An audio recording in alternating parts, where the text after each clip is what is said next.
जय जिनेन्द्र। मेरा नाम मैत्री बच्छावत है। मैं मुंबई से हूँ और मैं 21 वर्ष की हूँ। मैं आप सभी को कर्म विज्ञान के बारे में बताने वाली हूँ। संसार में दो शब्द बड़े ही महत्वपूर्ण हैं, धर्म और कर्म। धर्म मुक्ति का प्रतीक है और कर्म बंधन का प्रतीक है। मनुष्य धर्म करता है तो सुख पाता है और पाप करता है तो दुख पाता है। जो कुछ भी यहाँ किया जाता है, सोचा जाता है या बोला जाता है, वह एक क्रिया है। क्रिया समाप्त हो जाती है पर उसकी प्रतिक्रिया समाप्त नहीं होती। क्रिया समाप्त होने पर भी क्रिया की स्मृति मस्तिष्क की स्मृति कोष्ठों में अंकित हो जाती है और अपना संस्कार छोड़ जाती है। यह संस्कार जब निमित्त पाकर उत्तेजित हो जाते हैं तो पुनः पुनः उस क्रिया को करने की ललक उठती है और यह श्रृंखला दीर्घ काल तक चलती है। इस प्रकार पुनः पुनः उसी क्रिया को करने का संस्कार ही कर्म है।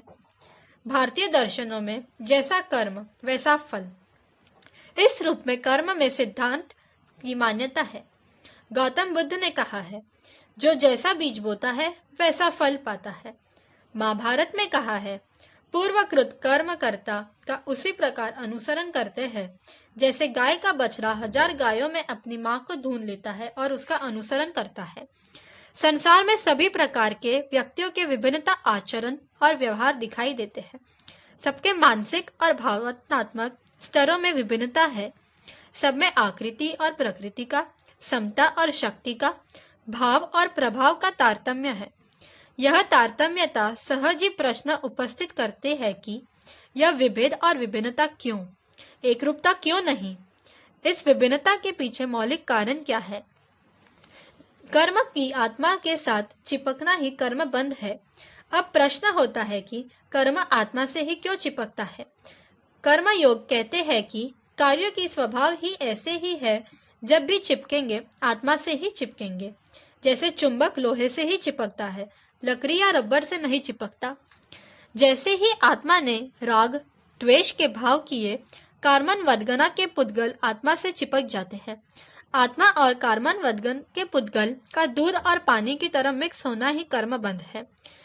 जैन इतिहास के हिसाब से कर्म बंध 8 प्रकार से हो सकते हैं: ज्ञानावर्ण्य कर्म, दर्शनावर्ण्य कर्म, वेदनीय कर्म, मोहनीय कर्म, आयुष्य कर्म, नाम कर्म, गोत्र कर्म और अंतराय कर्म।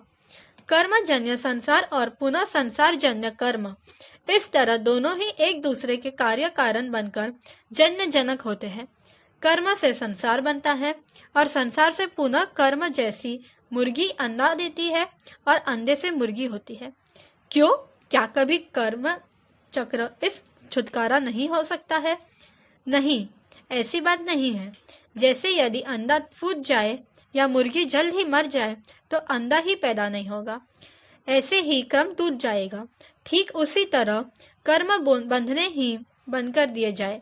सम्यक्त्व, अप्रमाद, अकषाय, वीरति, अयोग के द्वारा यानी कर्मों का संवर कर लिया जाए और साथ ही साथ समस्त पुराने कर्मों का क्षय कर दिया जाए तो यह जीव कर्म बंध की सर्वथा मुक्त हो जाएगा और संसार सदा के लिए कर्म से छुटकारा कर लेगा।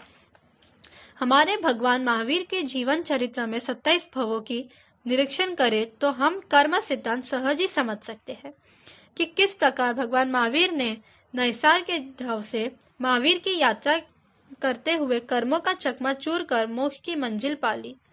हम और आप सभी कर्म सिद्धांत को समझकर मोक्ष मंजिल की राही बने। इसी शुभेच्छा के साथ जय जिनेन्द्र।